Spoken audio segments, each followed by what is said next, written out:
In today's video, I'm going to teach you how to reply all in Yahoo Mail. If you've ever been on a group email thread, reply all is the best way to make sure your response reaches everyone who was included on the original message. We'll start from the Yahoo homepage and walk through sending a reply all step by step. First, open your web browser and go to Yahoo. Depending on your region, you might land on a local version of the site, and that's perfectly fine. Look toward the upper right corner and select Sign In. On the next screen, choose Sign In again if prompted, then enter your email address and your password. Follow any on-screen prompts to complete sign-in. You might be asked to confirm a code or acknowledge a quick security check. Just proceed as instructed until you're back on the Yahoo page.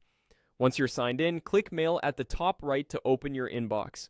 You'll be taken into Yahoo Mail, where you can see your folders and recent messages. Find the email you want to respond to. For reply.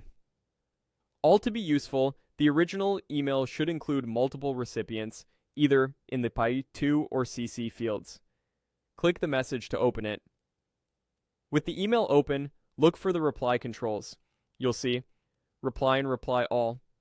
Reply All typically has a double arrow icon and appears near the top of the message or along the toolbar.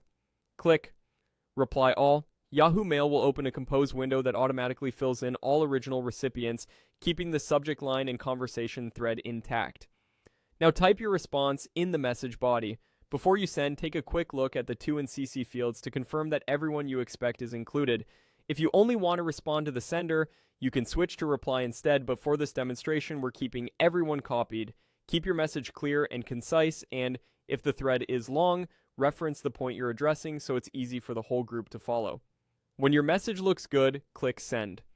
Yahoo Mail will confirm that your email was sent, and your reply will appear in the conversation thread for all included recipients. If you spot a mistake immediately after sending, look for an undo option that briefly appears. This can help you cancel a send within a short window, depending on your settings. That's it. You've signed in, opened Yahoo Mail, selected the conversation, used Reply All to include everyone, composed your message, and sent it. Use Reply all thoughtfully to keep teams aligned and avoid leaving anyone out of important updates.